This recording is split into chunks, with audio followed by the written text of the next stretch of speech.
વડોદરાનો અવાજ ન્યૂઝમાં આપનું સ્વાગત છે। સમાચારમાં વાત કરીએ તો નવરાત્રી દરમિયાન ગાજરાવાડી વિસ્તારમાં તલવારની અણીએ લૂંટ કરનારાને ક્રાઇમ બ્રાન્ચે ઝડપી પાડ્યા। ગાજરાવાડી વિસ્તારમાં ઘરમાં ઘૂસી તલવારની અણીએ કરી હતી લૂંટ। ત્રણેય આરોપીને ક્રાઇમ બ્રાન્ચે ઝડપી પાડ્યા। પાણીગેટ પોલીસ મથકે નોંધાઈ હતી ફરિયાદ। સીસીટીવી ફૂટેજની મદદથી ક્રાઇમ બ્રાન્ચે આરોપીઓ સુધી પહોંચી। પોલીસે સોના ચાંદીના દાગીના અને ગુનામાં વપરાયેલી 2 મોટરસાયકલ કબજે કરી।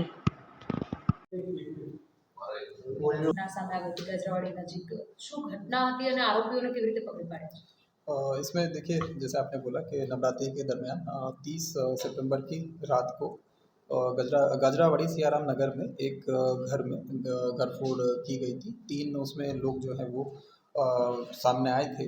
तो उसमें जो लोग रहने वाले थे वो गरबा खेलने के लिए गए हुए थे। जब वो वापस आए तो उसमें से जो चोरी करने 3 में से एक आदमी जो है वो बाहर उनको मिला और 2 लोग अंदर चोरी कर रहे थे। तो उस टाइम पे उन्होंने ऐसा बताया कि जो लोग थे उन्होंने तलवार दिखाकर और उनके घर में से लूट की है। उन्होंने बताया कि कुछ रोकड़ा सोने चांदी के दागिने जो हैं वो लेकर गए हैं।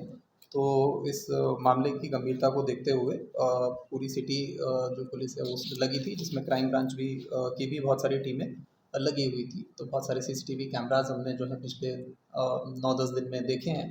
बहुत सारी टीमें इसमें काम कर रही थी सीसीटीवी पे, टेक्निकल और ह्यूमन इंटेलिजेंस के लिए।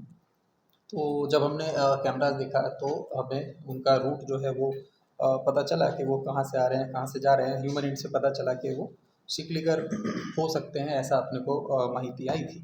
तो फाइनली जो है हमें इसमें कामयाबी जो है मिली है। तो इसमें हमने तीनों लोगों की जो उसमें दिखाई दे रहे थे सीसीटीवी में और जो भोग बनार जो फैमिली है उनके द्वारा जो डिस्क्रिप्शन बताया गया था, तो तीनों लोगों को हमने इसमें अटक किया है। उनका नाम एक का नाम अमर सिंह है, एक का नाम कुलदीप सिंह है और तीसरे का नाम प्रेम सिंह है। इनसे जब पूछताछ की गई तो इन्होंने जो है बताया कि जिस घर में इन्होंने ये घटना को अंजाम दिया उससे जस्ट पहले इन्होंने एक घर और जो 100 मीटर दूर है वहाँ पे भी ये लोग गए थे और उस घर में से भी इन्होंने कुछ रोकड़ा जो है वो घर फोड़ करके निकाला था। तो वो गुना भी अभी हमने पानीगेट पुलिस स्टेशन में रजिस्टर कराया है। फ़िलहाल अभी इनके पास से 80,000 रोकड़ा और सोने चांदी के कुछ दागिने और 3 मोबाइल फ़ोन जो तलवार इन्होंने यूज़ करी थी वो, और जो 2 मोटरसाइकिल जो उन्होंने ये घटना को अंजाम देने में जो यूज़ की हुई थी वो कब्ज़े की गई है।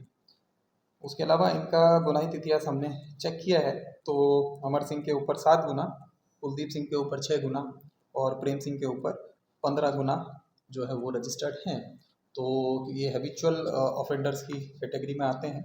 तो अभी इसके अलावा भी जो ऐसे हैबिचुअल ऑफेंडर्स हैं, तो क्योंकि दिवाली हमारा पास आ रही है तो सीपी सर के निर्देश से हम और जो ऐसे ऑफेंडर्स हैं उनको बुला के भी जो है चेक भी किया जा रहा है और अन्य कार्रवाई भी जो कानून के तहत है वो उसका प्रिवेंटिव एक्शन भी लिया जा रहा है। आवा लेटेस्ट न्यूज़ जोवा माटे अमारी चेनल ने लाइक और सब्सक्राइब करो।